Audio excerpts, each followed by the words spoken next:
Jóvenes de quinto de secundaria, muy buenos días. Soy el profesor Julio Ángel Miranda Ubaldo. Y en esta oportunidad voy a dictarles un tema muy interesante, titulado triángulo. ¿Pero qué es un triángulo? Un triángulo es una figura geométrica formada al unir tres puntos no colineales mediante segmentos de recta. Aquí ustedes pueden observar tres puntos no colineales, es decir, que no están en una misma línea, no están alineados. Entonces, yo procedo a unir estos tres puntos mediante segmentos de recta, de esta manera: A con B, B con C y C con A. Al momento de unir estos tres puntos no colineales mediante segmentos de recta, ¿qué obtengo? Un triángulo. Entre los elementos fundamentales de todo triángulo tenemos los vértices. Estos puntos que veis aquí se denominan vértices del triángulo. Estos segmentos que observas aquí se denominan lados del triángulo. Estos angulitos que observas aquí se denominan ángulos interiores. Y así como hay ángulos interiores, también debe haber ángulos exteriores. Para muestra, un botón. ¿Observan este ángulo? Este ángulo es el ángulo exterior.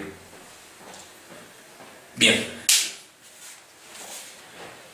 Ahora vamos a ir directamente a propiedades y a la clasificación. Entre las propiedades más importantes del triángulo tenemos la famosa propiedad fundamental, que dice así: en cualquier triángulo, la suma de las medidas de sus tres ángulos interiores es igual a 180 grados sexagesimales. Eso dice la propiedad fundamental. La propiedad del ángulo exterior dice que la suma de las medidas de dos ángulos interiores es igual a la medida de un ángulo exterior, no adyacente a dichos ángulos interiores. Eso quiere decir que alfa más beta me tiene que dar X. Recuerden, jovencitos, la suma de las medidas de dos ángulos interiores es igual a la medida de un ángulo exterior no adyacente a dichos ángulos. Es decir, este ángulo exterior no está ni al lado de este ángulo interior ni al lado de este otro. Propiedad de la suma de los ángulos exteriores. En cualquier triángulo, la suma de las medidas de tres ángulos exteriores es igual a 360 grados sexagesimales. Propiedad de la existencia triangular. Esta propiedad me determina si un triángulo existe o no. Y dice así: en cualquier triángulo, la longitud de un lado está comprendido entre la suma de las longitudes de los otros dos lados y la diferencia de los mismos. Es decir, A está entre la suma B más C y la diferencia B menos C. ¿Ya? Esa propiedad se denomina propiedad de la existencia triangular. Si se cumple esta relación, entonces ese triángulo existe. Tengan la plena seguridad de que eso es así. Clasificación. Los triángulos, según sus lados, se clasifican en triángulo escaleno, triángulo isósceles y triángulo equilátero. Un triángulo es escaleno si sus tres lados son completamente diferentes. Si sus lados son diferentes, sus ángulos también son diferentes.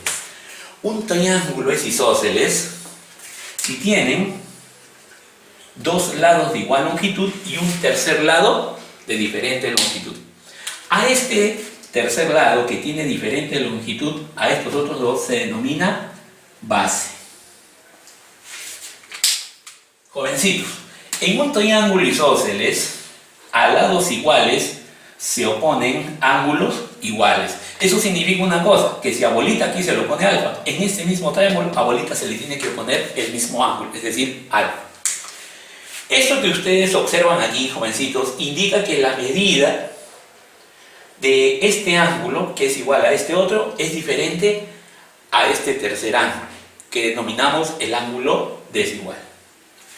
Triángulo equilátero es aquel triángulo que tiene sus tres lados perfectamente iguales.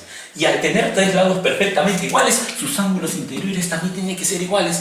Pero como la suma de los tres, de acuerdo a la propiedad fundamental, es igual a 180, Y como son iguales, entonces cada ángulo interior tiene que medir 60 grados sexagesimales. Los tres ángulos son iguales y la suma 180.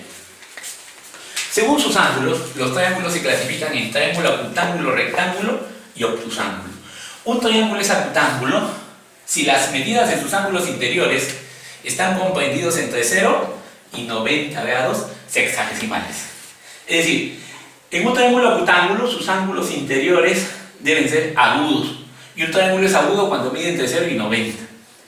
Un triángulo es rectángulo si un ángulo interior mide 90 grados sexagesimales. Por cierto, estos dos ángulos que ves aquí son ángulos interiores agudos, ¿ya? Y la suma de dos ángulos interiores agudos en un triángulo rectángulo es igual a 90 grados sexagesimales. A estos dos lados que forman el ángulo recto, ¿sabes tú cómo se le denominan? Los famosos catetos. Aquí tengo un cateto y aquí tengo otro cateto.